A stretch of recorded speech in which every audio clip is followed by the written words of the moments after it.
about next topics of agricultural practices. Okay बच्चों, तो move करते हैं अपने दूसरे पार्ट पे. So you can say this is part 2 of crop production and management. तो बच्चों, ये मैंने आपके लिए थोड़ा एक और इनोवेशन किया है, यानी कि आपके लिए एक नया तरीका लेके आए हैं. अगर ऐसे समझ में आता है तो आप मुझे जरूर बताइएगा. Okay, we are starting from here.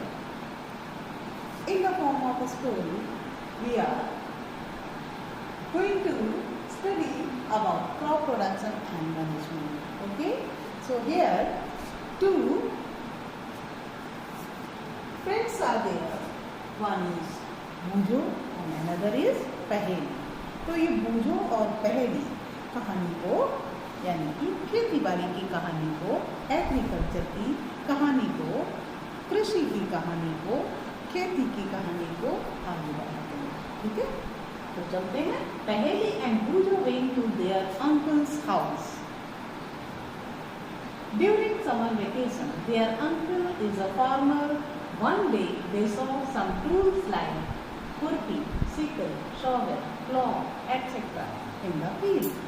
एक दिन क्या हुआ, ये दोनों अपने अंकल के घर गए समर वेकेशन मनाने. वहाँ पर उन्होंने अंकल के खेत में, ठीक है, अंकल क्या थे, फार्मर थे, और अंकल के खेत में उन्होंने बहुत सारी चीज़ें देखी.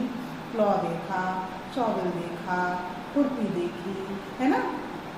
तो इस तरह जितने भी खेती बाड़ी में यूज होने वाले औजार थे वो उन्होंने देखा. अब बूझो की क्यूरियोसिटी बढ़ गई.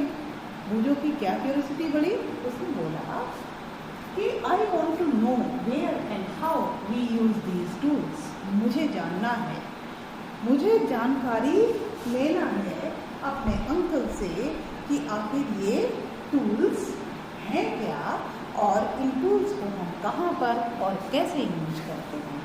ठीक है, तो बूझो के बाद में अपन आते हैं. You have learn that all living organisms require food. Plants can make their food themselves. आपको पता है बच्चों, 6 में पढ़ा है, हर लिविंग ऑर्गेनिजम्स को क्या जरूरी है, फूड. खाना नहीं खाएंगे तो उनको एनर्जी नहीं मिलेगी, और एनर्जी नहीं मिलेगी तो हम कोई भी एक्टिविटी नहीं कर सकते हैं. तो food is very very essential for living organisms. ठीक है, तो plants can make their food themselves. आपको पता है बच्चों, 6th क्लास में हमने पढ़ा है, प्लांट्स हमारे लिए फूड प्रिपेयर करते हैं. और कौन सी प्रोसेस से करते हैं, फोटोसिंथेसिस. ये सभी को अच्छे से पता है. और फोटोसिंथेसिस में होता क्या है कि वो रॉ मटेरियल्स जैसे carbon dioxide gas, water, sunlight और क्लोरोफिल की हेल्प से वो कार्बोहाइड्रेट, स्टार्च या ग्लूकोज के फॉर्म में फूड बनाते हैं और ऑक्सीजन और वाटर रिलीज करते हैं. ठीक है, but first of all why do we have to eat food. अब इसको मुझे क्या बोलना है कि हमें ये फूड खाने की जरूरत ही क्यों पड़ती है. ठीक है, तो फूड हम क्यों खाते हैं, आप सोचने की बात है. सोचो आप, हम क्यों खाते हैं, आप चैट बॉक्स में लिखना. ओके,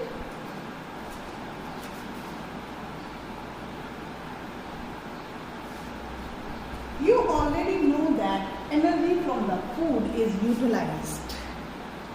क्यों खाते हैं, जानने की बात है कि जो हम फूड खाते हैं उससे जो हमें एनर्जी मिलती है, और एनर्जी से जो हम पूरे फंक्शंस करते हैं, यानी कि हम जो एक्टिविटी, फिजिकल एक्टिविटीज़ करते हैं, या हमारी बॉडी जितनी भी फंक्शनिंग होती है बॉडी के अंदर हमारे पास करते हैं, वो सब क्या करते हैं, एनर्जी होगी तभी कर पाएंगे, नहीं तो कोई भी एक्टिविटीज़ परफॉर्म नहीं हो सकती है बिना फूड के इनटेक से. ओके, अब बूझो क्या करना है. ठीक है, since we all need food, how can we provide food to a large number of people in our हमने देखा फूड, हम लोग, हम यानी कि इंसान, वो क्या है, ओमनीवोरस है। ओमनीवोरस यानी कि वो प्लांट्स को भी खा सकता है, एनिमल्स को भी, दोनों को खा सकता है। That's why we are called omnivorous, ठीक है, ऑर्गेनिजम्स। अब ये ओमनीवोरस ऑर्गेनिजम्स तो चलो प्लांट ने जितना देना था फूड दे दिया, लेकिन अब बहुत सारी पॉपुलेशन है हमारे कंट्री में, इतनी सारी पॉपुलेशन के लिए बेचारे प्लांट्स कितना खाना बना पाएंगे। तो ज़रूरत हुई, वो क्या बोल रहा है कि since we all need food, how can we provide food in a large number of people in our country.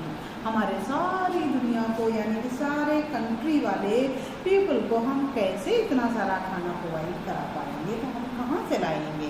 अब इधर आओ, ये क्या बोल रही है, पहेली कुछ बोल रही है। पहेली बोलती है food has to be produced on large scale. Box में लिखा है food has to be produced on large scale, यानी कि फूड को हमें पैदा करना पड़ेगा। अब ये पैदा कैसे करेंगे फूड, ठीक है। In order to provide food for a large population, regular production, proper management and distribution is necessary. यानी कि हम फूड प्रोड्यूस करने के लिए हमें रेगुलर प्रोडक्टिविटी को बढ़ाना पड़ेगा, उसका उत्पादन करना पड़ेगा एग्रीकल्चर से, और उसको क्या करना पड़ेगा, मैनेज भी करना पड़ेगा, मैनेजमेंट भी होना चाहिए, और हर किसी को फूड हर किसी तक पहुंच जाए तो उसको हम डिस्ट्रीब्यूट भी हमें सही तरीके से करना पड़ेगा, ठीक है। एग्रीकल्चरल प्रैक्टिसेस, अब ये एग्रीकल्चरल प्रैक्टिसेस क्या होती हैं बच्चों। एग्रीकल्चरल प्रैक्टिसेस से पहले हम जानेंगे ये बॉक्स में क्या लिखा हुआ है। Till 10,000 BCE people were nomadic, यानी कि इतने 10,000 BCE के समय पर क्या था, इतने सालों के पहले क्या है, इंसान जो था ना वो नोमैडिक था, यानी कि खाना बदोश था। अपने फूड की सर्च में, शेल्टर की सर्च में, है ना, रहने और खाने की जुगाड़ में लगा रहता था, और जहाँ पर उसे खाना अवेलेबल होता था और वहीं पर उसका बसेरा हो जाता था। यानी कि वो सारे के सारे जो खाना बदोश लोग होते थे ग्रुप में, झुंड में, हर्ड में रहते थे, और जितने दिन तक उनका वहाँ पे खाना होता था खाते थे, और फिर उसके बाद पूरा का पूरा झुंड दूसरे प्लेस पे खाना और रहने की तलाश में निकल पड़ते थे, ठीक है। तो वो नोमैडिक पीपल या खाना बदोश लोग खाने की तलाश में एक प्लेस से दूसरे प्लेस पर मूव कर जाते थे, ठीक है। और फिर धीरे धीरे क्या हुआ, they are raw food, they ate raw foods and vegetables and started hunting animals for food. उन्होंने क्या शुरू कर दिया, कच्ची सब्जियां, फल, फूल, सब कुछ ये खा लेते थे, और क्या मीट भी खाते थे। वो जानवरों का क्या करते, शिकार करके, ठीक है, हंटिंग करके गुजारा करते थे अपना पेट भरने के लिए। फिर धीरे धीरे क्या हुआ, later they could cultivate land and produce rice, wheat and other food crops, thus was born agriculture। यानी कि बाद में धीरे धीरे उन्होंने क्या है, अपना फूड को प्रोड्यूस करना शुरू कर दिया, राइस को प्रोड्यूस करना शुरू कर दिया, वीट को प्रोड्यूस करना शुरू कर दिया, और बहुत सारी फूड क्रॉप्स को पैदा करना शुरू कर दिया, ठीक है। जैसे जैसे वक्त बदलता गया, वो खाना बदोश लोग क्या है, कुछ जगहों पे स्टेबल रहने लगे, और क्या है, फूड को प्रोड्यूस करने लगे। उससे पूरी समस्या का समाधान होना शुरू हो गया, और तभी से शुरुआत हुई एग्रीकल्चर की, ठीक है। एग्रीकल्चर यानी कि खेती बाड़ी यानी कृषि की शुरुआत हुई यहाँ से, ठीक।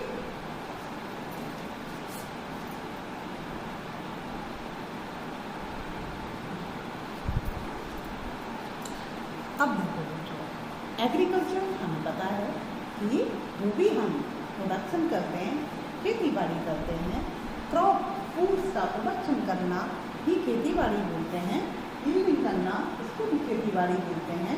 तो यहाँ से एग्रीकल्चर की शुरुआत है। अब शुरुआत, when plants of the same kind are cultivated at one place on a large scale is called a crop. Crop क्या है? क्रॉप होती है कि जब when plants of same, यहाँ से आप लिख लोगे, हमारे होता है, ठीक है, यहाँ और एग्जाम्पल लिख लेंगे। When plants of same kind are cultivated at one place on a large scale, it is called crop. जब एक ही तरीके के सीड्स को बोया जाएगा बच्चों, तो हमें कैसे मिलेंगे? एक टाइप के प्लांट्स मिलेंगे, यानी कि सेम काइंड के प्लांट्स मिलेंगे। और उन सेम काइंड के प्लांट को जब हम लार्ज एरिया में, लार्ज स्केल पर ऑब्टेन करते हैं, उनके सीड्स बोते हैं, तो उसको क्या बोलते हैं? क्रॉप। ठीक है। Now for example, crop of wheat means that all the plants grown in a field that of किसके होते हैं? wheat, यानी कि जो भी एग्जाम्पल के तौर पर बताया है कि अगर इस फील्ड में हमने लार्ज एरिया में केवल सीड्स किसके डाले? गेहूं के डाले, तो हमें क्या मिलेंगे? गेहूं के प्लांट्स मिलेंगे, एक जैसे प्लांट्स मिलेंगे। और ये एक जैसे प्लांट्स को एक लार्ज एरिया से ऑब्टेन करना ही क्या बोलते हैं? क्रॉप बोलते हैं। Okay, you already know that crops are of different types like cereals, vegetables and fruits. अब आपको ये फसल पता है, क्रॉप का मतलब होता है फसल, और फसल कई तरीके की हो सकती है। वीट हो सकती है, वीट या आप कह सकते हो पूरे अनाज को, चाहे गेहूं का अनाज हो, चाहे राइस हो, चाहे जौ हो, चाहे बाजरा हो, सबको क्या बोलते हैं? सीरियल बोलते हैं, सीरियल्स बोलते हैं। सीरियल्स मतलब होता है अनाज। ठीक है। अब ये अनाज, वेजिटेबल्स सब्जियां, एंड फ्रूट्स, फ्रूट्स मतलब फल।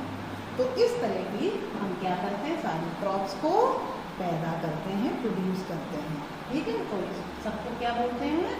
Crop. These can be classified on the basis of seasons in which they grow. और वो जो जितने टाइप की क्रॉप्स हैं हमारे इंडिया में, हर टाइप का सीजन होता है और वो सीजन के अकॉर्डिंग हर टाइप की फसल को बोते हैं और उगाते हैं। ठीक है।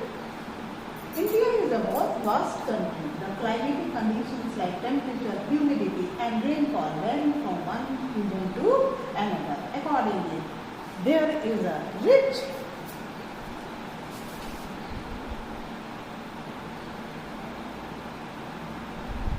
variety of crops grown in different parts of the country. अब ये जो डिफरेंट सीजन्स होते हैं, बरसात का सीजन है, समर सीजन है, विंटर सीजन है, इनके अकॉर्डिंग जब हम खेती बाड़ी करते हैं तो क्या होता है? कहीं कहीं पे बहुत बढ़िया खेती होती है, रिच वेराइटीज़ होती हैं। ठीक है। और उन वेराइटीज़ को हम उन क्रॉप्स को ऑब्टेन करते हैं। Despite this diversity, two broad cropping patterns can be identified easily. अब इतनी सारी वैरायटी होने के बाद भी हम उसको मान के चलते हैं, पता कर लेते हैं कि हमारी क्रॉपिंग पैटर्न्स कितनी हैं। दो तरह की क्रॉपिंग पैटर्न्स हमारे इंडिया में ज़्यादातर पाई जाती हैं। तो दो तरह की क्रॉपिंग पैटर्न्स कौन सी हैं? एक तो खरीफ क्रॉप है और दूसरा क्या है? रबी क्रॉप्स। ठीक है। खरीफ क्रॉप्स क्या होती हैं बच्चों? खरीफ एंड रबी क्रॉप। पहले हम खरीफ क्रॉप के बारे में पढ़ लेते हैं। खरीफ crops which are the crops which are sown in the rainy season are called kharif crops. यानी कि वो फसलें, वो क्रॉप्स जो रेनी सीजन में या समर सीजन में बोई जाती हैं उनको बोलते हैं खरीफ क्रॉप्स। जैसे कि एग्जाम्पल दिए हुए हैं क्या? पैडी, धान, ठीक है, जिससे हमें राइस मिलता है, maize, soybean, groundnut and cotton are kharif crops. Okay. अब दूसरी कि ये किस किस महीने में बोई जा सकती है। तो बच्चों ये रेनी सीजन वाली है यानी कि समर सीजन वाली है। तो इसके मंथ जो होते हैं कहाँ से स्टार्ट है, जून टू सितंबर। तो kharif crops can be grown in the month of June to September. ठीक है, तो ये इसका मंथ होता है, इतने से इतने महीनों तक हम ये खरीफ क्रॉप को उगा सकते हैं। नाउ नेक्स्ट रबी क्रॉप्स। तो रबी क्रॉप्स क्या होती है, the crops grown in the winter season. और विंटर सीजन में जो उगाई जाने वाली क्रॉप्स होती हैं उनको बोलते हैं रबी क्रॉप्स। और इनका जो मंथ होता है, ड्यूरेशन होता है अक्टूबर टू मार्च। ठीक है ना, ये October to March are called rabi crops. अब देखो बच्चों, examples of rabi crops are wheat. Wheat तो आपको पता है गेहूँ, ग्राम, पी, मस्टर्ड सरसों, और लिनसीड है ना, और वो अलसी। ठीक है, Besides these pulses and vegetables are grown during summer at new places. उसके अलावा आपकी बहुत सारी अलग टाइप की क्रॉप्स भी पैदा करते हैं, जैसे पल्सेस होती हैं, दालें होती हैं, और क्या होते हैं, वेजिटेबल्स होते हैं, फ्रूट्स होते हैं। ये सबको भी अलग अलग क्लाइमेटिक कंडीशंस के अकॉर्डिंग उगाई जाती हैं। ठीक है, basic principles of crop production. अब basic practices of crop production. तो प्रैक्टिसेस क्या होती हैं, एग्रीकल्चरल प्रैक्टिसेस उनको बोलते हैं। कृषि यानी कि खेती को करने के लिए वो जो फार्मर्स होते हैं हमारे, उन फार्मर्स को क्या करना पड़ता है, कुछ एक्टिविटीज़ करनी पड़ती हैं। फार्मिंग के लिए कुछ एक्टिविटीज़, कुछ टफ टास्क करने पड़ते हैं उस खेत को, उस फील्ड को, बीज को बोने लायक बनाने के लिए। ठीक है, तो उन सारी एक्टिविटीज़ को, टास्क को क्या बोलते हैं, एग्रीकल्चरल प्रैक्टिसेस बोलते हैं। तो बच्चों इसमें आप एक बात देख लो, एग्रीकल्चरल प्रैक्टिसेस के लिए ये जो हमारा बूझो है वो क्या बोल रहा है। ठीक है, बूझो क्या बोल रहा है, इसको सुनकर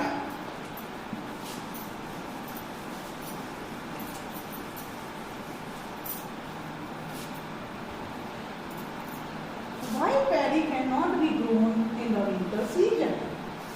अब बूझो फिर परेशान आत्मा है बेचारा बूझो, क्या बोल रहा है, पैडी जो होता है ना धान, क्यों नहीं विंटर सीजन में ग्रो किया जा सकता है। अब बेचारे को पता ही नहीं है तो बहुत परेशान हो रहा है।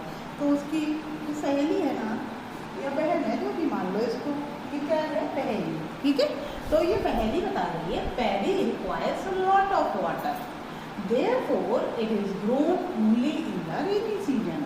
यानी कि पहेली ने बताया बूझो को कि इस पैडी के लिए, धान के लिए बहुत सारा पानी चाहिए होता है, और उस पानी से ही धान उगता है।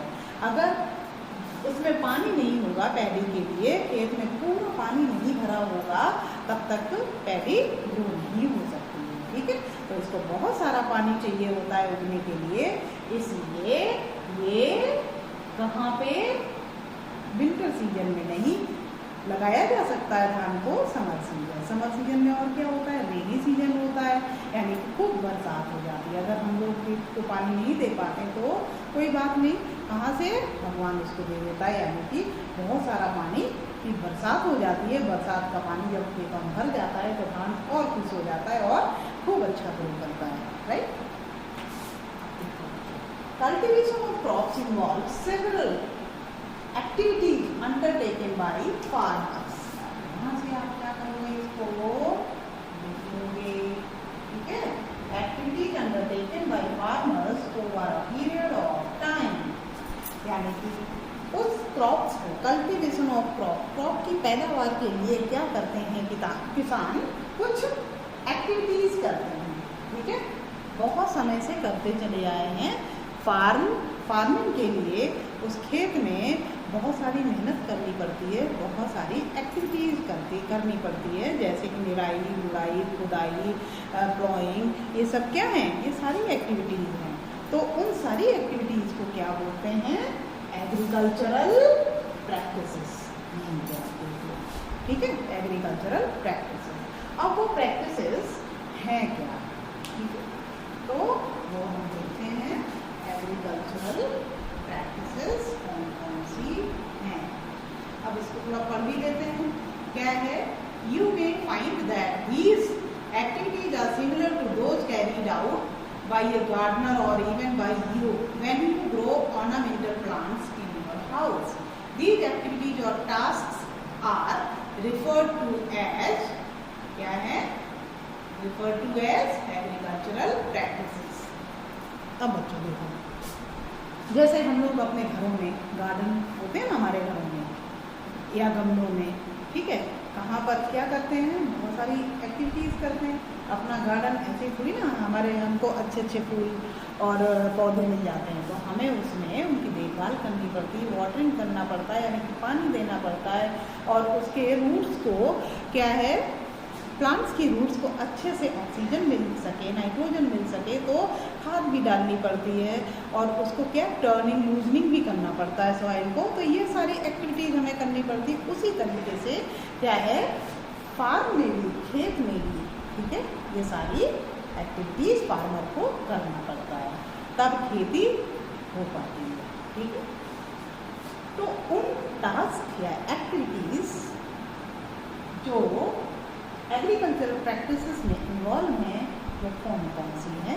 ये हम देखो, preparation of soil, sowing, adding manures and fertilizers, irrigation, protecting from weeds, harvesting, storage.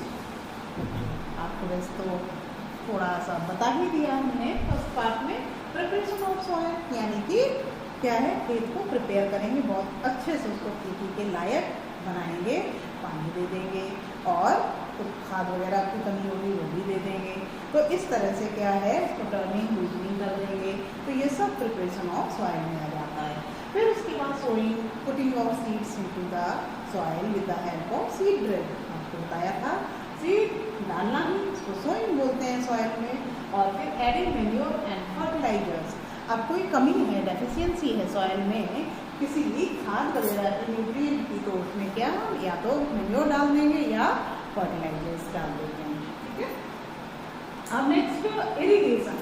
Irrigation क्या होता है? इरिगेशन होती है सिंचाई, यानी कि पौधों को, क्रॉप को हम क्या देते हैं, एक सर्टेन इंटरवल के बाद में समय समय पे पानी देते रहते हैं। ठीक, उसको इरिगेशन बोलते हैं। Protection, protecting from weeds. अब क्या है, खेती तो होगी, यानी कि प्लांट्स निकल आए, प्लांट्स के साथ में ढेर सारे घास फूस निकल आते हैं, खर पतवार निकल आते हैं। ठीक है, तो उनको अनवांटेड प्लांट्स बोल सकते हैं हम लोग, अनडिजायरेबल प्लांट्स बोल सकते हैं, and these are called weeds. Understood? Now harvesting. अब वीड्स को क्या करते हैं, हार्वेस्टिंग से पहले वीड्स को जो निकल आते हैं अपने मेन क्रॉप के साथ साथ, उनको उखाड़ उखाड़ के क्या करते हैं, फेंक देते हैं। ठीक है, उसकी वीडिंग कर देते हैं, या वीडीसाइड से स्प्रे वगैरह से उसको किल कर देते हैं, ताकि मेन क्रॉप को अच्छे से न्यूट्रिएंट मिल पाए। अदरवाइज ये अनवांटेड प्लांट क्या करते हैं, वो पूरे उनके खेत से न्यूट्रिएंट को एब्जॉर्ब कर लेते हैं और उन तक पूरा पहुँचने नहीं देते हैं न्यूट्रिएंट रिच फूड। ठीक है, तो इसलिए ये कैसे बेचारे हो जाते हैं, अनवांटेड। हार्वेस्टिंग। अब इतना काम खत्म। हार्वेस्टिंग कब होती है, जब खेती बाड़ी कैसी हो जाती है, नेचुरल हो जाती है, पक जाती है। पकने के बाद में क्या करते हैं हम लोग, कटाई करते हैं, काट देते हैं।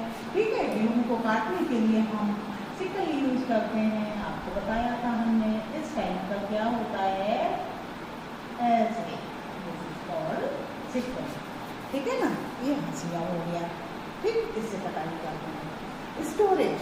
अब कटाई तो कर ली, फिर उसमें क्या है, विनोइंग से या थ्रेशिंग से क्या गेहूँ और भूसे को अलग कर लिया। अलग करने के बाद में अब हमको गेहूँ बहुत सारा मिल गया। अब गेहूँ को हम क्या करेंगे, प्रोटेक्ट करेंगे, उसको क्या करेंगे, डिफरेंट कंटेनर्स में, एयर टाइट कंटेनर्स में, सैक्स में, सिलोज में, सबको क्या करेंगे, उसमें स्टोर कर देते हैं। अब ये सिलोज आपने देखे होंगे, बड़े बड़े जो टैंक होते हैं ना, चाहे तो मेटल के टैंक हो या मिट्टी के टैंक हो। गांव में आपने मिट्टी के सिलोज देखे होंगे, तो उसमें क्या होता है, ये सब स्टोरिंग कर देते हैं हमारे अनाज की, गेहूँ की, या जो भी हमें मिला फूड क्रॉप प्रोड्यूस। ठीक है। प्रिपरेशन ऑफ सॉइल, सबसे पहले 1 by 1 हम लोग देखते हैं ये प्रिपरेशन ऑफ सॉइल किसको बोलते हैं। देखो, the preparation of soil is the first step before growing a crop. अगर हमने क्रॉप को बोना है, ठीक है, क्रॉप को पैदा करना है, फसल को पैदा करना है, तो हमें सबसे पहले सॉइल को सही करना पड़ेगा, खेत देखना पड़ेगा अच्छा सा, और खेत अगर लायक नहीं है क्रॉप के तो उसको रेडी करना पड़ेगा। तो रेडी करने के लिए हमें बहुत सारी एक्टिविटीज़ करनी पड़ती है। सबसे पहला preparation of soil, one of the most important tasks in agriculture is to turn the soil and loosen it. This allows roots to penetrate deep into the soil. अब हम क्या करते हैं सॉइल को, ठीक है, कॉम्पैक्ट है, एकदम ठोस है कहीं की सॉइल, तो क्या सबसे पहले उसमें पानी दे देंगे। पानी 2-4 दिन हम देखते हैं, और हल्का सा क्या है, जब सॉइल मॉइस्ट रह जाती है उसमें क्या करते हैं, प्लॉ चला देते हैं, प्लॉइंग कर देते हैं, हल चला देते हैं, और हल से क्या करते हैं, लूजनिंग और टर्निंग हो जाती है सॉइल की। ठीक है, वो जब लूजनिंग टर्निंग हो जाएगी तो रूट्स बहुत अंदर तक घुस सकती हैं सॉइल में, और उनको अच्छे से ऑक्सीजन और न्यूट्रिएंट भी प्रोवाइड कर सकते हैं। ठीक है, this allows the roots to penetrate deep into the soil. ठीक है, ऐसा करेंगे तो रूट्स क्या है, अंदर गहराई तक पहुंच जाएंगे। जितना गहराई तक जाएंगी उतने अच्छे से वो फिक्सेशन होगा उन रूट्स का। ठीक है, the loose soil allows the roots to breathe easily even when they go deep into the soil. कितने भी गहरे चले जाए, है ना, पौधे की जो रूट्स होती चाहे कितनी गहरी चली जाए, लेकिन अगर लूज सॉइल होगी ना तो बहुत अच्छे से सांस ले पाएंगे। ठीक है, तो अगर हमको बंद कमरे में छोड़ दिया जाए तो कम घुट जाएगा, खिड़की विड़की होंगी, थोड़ा सा हर जगह वेंटिलेशन होगा तो हम सांस ले पाए। ऐसे पौधे बेचारे होते हैं, अगर उनको बिल्कुल फ्लैट एकदम कॉम्पैक्ट सॉइल में गाड़ दिया जाए और कहीं से कोई होल्स वगैरह ना हो तो वो सांस नहीं ले पाते। वही यहाँ पे लूजनिंग टर्निंग से क्या वो सांस अच्छे से ले पाते हैं। Okay, now why does loosening of soil allow the roots to breathe easily? क्यों ऐसा होता है, आप सबको बताना। The loosened soil helps in the growth of earthworm and microbes present in the soil. अब जो लूज सॉइल होगी ना उसकी वजह से जो माइक्रोब्स होते हैं, माइक्रो ऑर्गेनिजम्स होते हैं, जो डिकम्पोज करने वाले बैक्टीरिया वगैरह होते हैं, ठीक है, और क्या होते हैं वहाँ पे माइक्रोब्स के साथ साथ अर्थवॉर्म होते हैं। रेड वॉर्म्स आपने पढ़ा है 6th क्लास में। रेड वॉर्म्स क्या करते हैं, वो भी डिकम्पोज करते हैं और खाद में कन्वर्ट करते जाते हैं चीज़ों को, वेस्ट को, ऑर्गेनिक वेस्ट। ठीक है, यानी कि जितने भी ऑर्गेनिक पार्ट्स हैं उनको वेस्ट में कन्वर्ट कर लेते हैं, खाद के रूप में बना लेते हैं, तो उसको क्या बोलते हैं, कंपोस्ट, मैन्योर या खादी बोलते हैं। ठीक है, now you have learned in the previous classes that soil contains minerals. आपने पहले पढ़ा है कि पिछले क्लास में पढ़ा है कि सॉइल में क्या होते हैं, मिनरल्स होते हैं, कैल्शियम होता है, फॉस्फोरस, सोडियम होता है, पोटेशियम होता है, तो बहुत सारी चीज़ें ऐसे मिनरल्स होती हैं। With water, air and some living organism. Minerals के अलावा वाटर होता है, एयर होती है, लिविंग ऑर्गेनिजम्स होते हैं, सब चीज़ जरूरी होती है। ठीक है, प्लांट की ग्रोथ के लिए। In addition dead plants and animals get decomposed by the soil organism. अब जो माइक्रो ऑर्गेनिज्म सॉइल में होते हैं, अर्थ फॉर्म होते हैं, वो क्या करते हैं, सारी चीज़ें जितने भी जो भी डेड प्लांट्स और एनिमल्स हैं उनको क्या करते हैं, डिकम्पोज कर देते हैं, सड़ा गला देते हैं और वापस कंपोस्ट या मैन्योर में कन्वर्ट करके सॉइल में ही मिक्स कर देते हैं, हो जाते हैं। ठीक है, उससे प्लांट की ग्रोथ और अच्छी होती है। Released back into the soil, these nutrients are again absorbed by plants. फिर वो क्या है, जब सड़ा गला देते हैं वापस उसी सॉइल में मिक्स हो जाती है ना मैन्योर, और उससे फिर प्लांट की ग्रोथ और भी अच्छे तरीके से होती है. Okay, since only a few centimeters of the top layer of soil supports plant growth, turning and loosening of soil brings the nutrient-rich soil to the top so that plants can use the nutrients. ठीक है, बहुत अच्छे से बार बार वही बात कही है कि अगर माइक्रो ऑर्गेनिजम्स होंगे, रेड वॉर्म्स या अर्थ वॉर्म्स होंगे, तो क्या वो करेंगे, सॉइल में जितने भी डेड प्लांट्स और एनिमल्स होंगे उनको भी सड़ा गला के वापस ह्यूमस में कन्वर्ट कर देते हैं, यानी कि कंपोस्ट में कन्वर्ट कर देते हैं, खाद के रूप में वो वापस प्लांट्स यूज कर लेते हैं सॉइल के साथ में एब्जॉर्ब करके. ठीक है ना, और उस पूरे डिकम्पोस्ट पार्ट को क्या बोलते हैं बच्चों, ह्यूमस बोलते हैं. ठीक है, आप देखो ह्यूमस तो बोलते हैं. अब इसके बाद में ये देखो, turning and loosening of soil is very important for cultivation of crops.